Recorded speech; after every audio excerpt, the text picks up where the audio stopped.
বিশ্বনবী সাইয়্যিদুল আম্বিয়া খাতামুন নবিয়্যিন হওয়ার পরেও নিজেকে বলতেন আমি আল্লাহর গোলাম।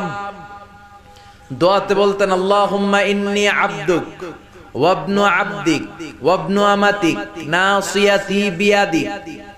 বিশ্বনবী বলতেন আল্লাহ আমি আপনার গোলাম, গোলামের ঘরের গোলাম, বান্দির ঘরের গোলাম, আমার 14 গোষ্ঠী আপনার গোলাম। বিশ্বনবী নিজের কি বলতো? আল্লাহ আমি গোলাম। নিজেকে রাসূল বলার আগে আগে বলতো ইন্নী আব্দুল্লাহি ওয়া রাসূলু, আমি আল্লাহর আব্দ, গোলাম এবং তার রাসূল। ঠিক কি না?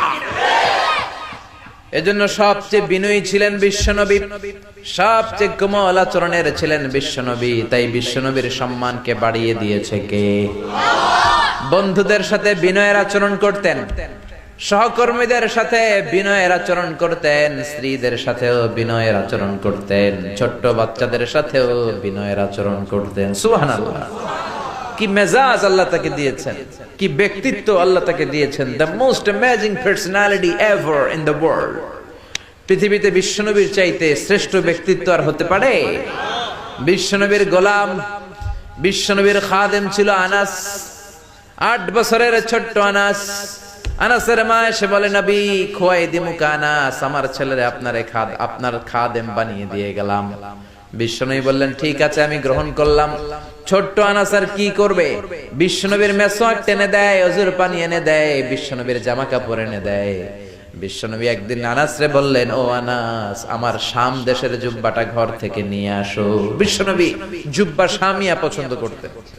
আনাস শাম দেশের জুব্বা আনতে যে প্রতিমধ্যে ছোট্ট মানুষ তো, মদিনার ছেলে মেয়েরা কুতকুত খেলে, ওইখানে দাঁড়ায় গেল। বিশ্বনবী যে জামা আনতে বলছে ভুলেই গেলেন, দাঁড়িয়ে খেলতে আরম্ভ করলেন। আধা ঘন্টা 1 ঘন্টা হয়ে যায়, নবীর জামা আসে না। নবী ভাবলেন কিরে আনাস রে কখন পাঠালাম জামা আনতে, আনে না কেন? মনে হয় ভুলে গেছে, যাই কি আর করা, নিজের জামা নিজেই নিয়ে আসি। তো জামা আনতে গেলেন, নিজেই বেরোলেন। মদিনার প্রতিমধ্যে দেখলেন যে আনাস বাচ্চাদের সাথে খেলে। বিশ্বনবী কিছুই বললেন না, নিজেও যে খেলা দেখতে শুরু করলেন। আনাস খেলতে খেলতে হঠাৎ আনাসের চোখ বিশ্বনবীর চেহারার দিকে পড়ল। পড়ার সাথেই মনে পড়ছে হায় হায় নবী না জামা আনতে পাঠাইছিল, ভুলে গেছি। আনাস বলে বিশ্বনবীরে দেখে আমার কলিজার এদিকে না, এদিকে উঠে গেছে ভয়। কিন্তু বিশ্বনবী আনাসের একটা ধমকও দেয় নাই, একটা গালিও দেয় নাই, চোখও গরম করে নাই, শুধু একটা মুচকি হাসি দিয়েছে। কি দিয়েছে? আনাস বলে বিশ্বনবীর সেদিনের এই মুচকি হাসির শাসন আমাকে আজীবন সোজা রাস্তায় রেখেছে, আর কোনোদিন বাঁকা রাস্তায় যেতে দেয় নাই। তার মানে শাসন করতে জানলে মুচকি হাসি দিয়েও শাসন করা যায়, ব্যাত লাগে না, ধমকি লাগে না। চিল্লায় বলবেন ঠিক কিনা?